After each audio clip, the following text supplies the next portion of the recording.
Well, I think the best coaches always coach in relation to their personnel, but I think that the best coaches always have a foundation of what they believe to be winning basketball on both ends of the floor. And I think we pretty much played to that. Some of the things that we did on both ends were in relation to our personnel, in relation to our size, in relation to our depth.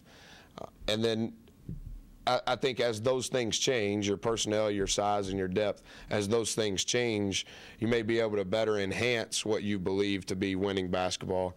But I thought that we hit the ceiling other than the last 12 minutes of the first half against DePaul, the 40 minutes at South Florida, the last 20 minutes at Villanova, the first 20 minutes against Villanova in New York, and the last 12 minutes of the first half against Missouri, and probably the first 4 minutes of the second half against Louisville.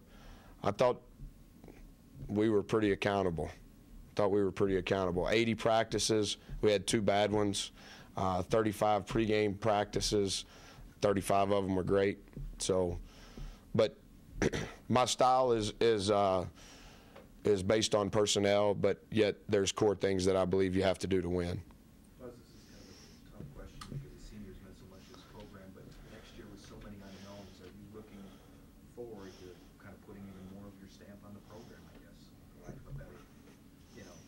Yeah, I don't know if it's a hard question. I don't. I think most of you guys have been around me enough now to have a grasp at least on how I operate. I don't want the program to be about me. I do want the program to always be about the players, and that's not to repeat what I said on April the 8th. But with then having said that, I do think that when you have 4 seniors, 3 of which that in essence started every game that they were healthy in their career, you may not necessarily see me as much as you see them, or you see them first before you see me. And I think in some regards, we're assured of having at least 5 new kids on the team next year. You're probably going to see me first before you see them next year because you don't know who they are. And this time next year, you'll know who I am, more so maybe than they will, or than you will them. So I think that it will be a completely different type of year because of the complexion of the team and the complexion of the experience. And I don't know that there's any way you can get around that. And I think there's parts of that that are really exciting and parts of that no matter your age chronologically will make you older quicker. When you go from coaching Dominique, Rell, and Wes, I can say a lot of different things in a very short amount of time and they can absorb it. You're going to have a lot more teaching, obviously, with those young guys. And I don't mean that in a negative way. That's part of the maturation process. But how much growing do you think you'll do into this job? For example, we know you're emotional. I mean, will you always be the kind of guy who reacted like you did at the end of that last game, or do you see yourself kind of maybe growing into a different kind of coach who handles those situations a little better or different? I don't know. That'll be interesting. It would be interesting to see what all of our perspectives would be as it relates to my growth over the next 10 years or 20 years, however long that is. I can say this. I don't know that I can predict it. When I feel as though my players are not being treated justifiably fair, I'm going to act as emotional as possible, because that's the thing that I disdain in any sort of sphere of life, is I just want things to be justifiably fair. Not anything given to us, but I do want it to be justifiably fair. And I did not think things were justifiably fair at the end, and that was why I acted the way that I did.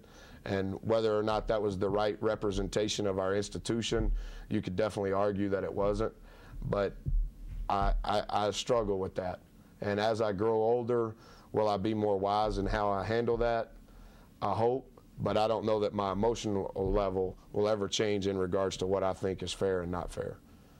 Are you happy overall with the season, with you having come in as the first-year coach, and a lot of people didn't know who you were and what you were going to bring to this program?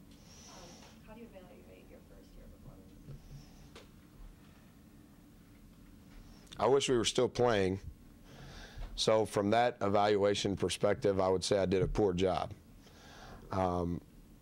There were a lot of people that didn't know who I was, some people that still don't know who I am, and a lot of those people in either of those groups didn't feel like that I should have got this job.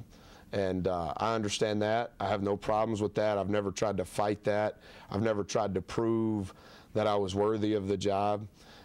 What I've tried to do is fight every day to build a relationship built on trust with our players and with our staff so that we're all marching in the same direction. And from that evaluation standpoint, I think it's been successful. We had one of the best GPAs men's basketball has ever had. We're on line to have an even better one this semester, even though we've missed a lot of school over the last 2.5 weeks. I think that the guys that I hired, no matter their position, have been accountable every single day. And I think in a lot of respects,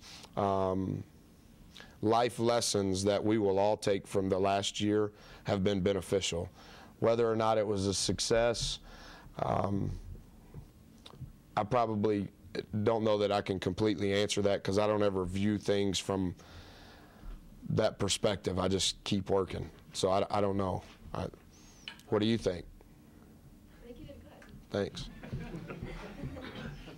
GPA. Are the seniors graduating? Are they Uh-huh. graduating? Yeah, they don't even have to. They're not even taking a full course load because they've been. That's the one thing that I will say that the NCAA has not been antiquated about is kids can come here immediately following their freshman year, and they can take 6 hours towards degree.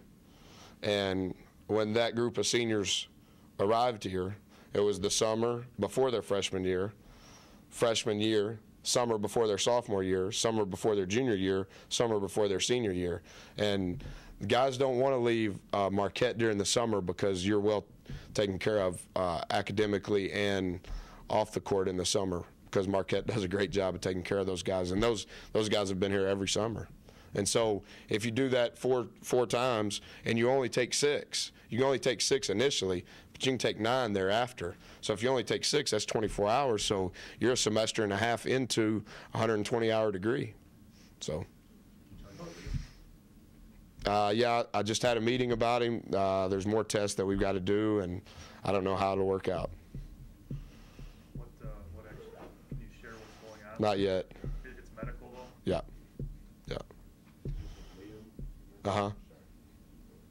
Buzz, earlier you talked about what you learned about yourself over this past year.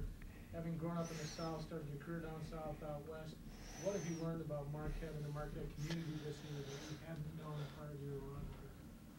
I absolutely love it. And I love it for the right reasons. I don't love it because I'm the head coach. I think that, and I've said this before, so not to repeat myself, but the values and the beliefs of our institution match who I am as a person. And so for my personal feelings, values, morals, whatever the word would be there, to be matched in that same manner where I work professionally, I love it. And I would say that the thing that I've recognized more than anything that enhances my love for our institution is how much other people have that same feeling. It's not a fake feeling in regards to I'm an alum, that's where I graduated from, let me buy a t-shirt when they're playing and support them. It's a genuine care for the institution from a family perspective, not from that's where I went to school.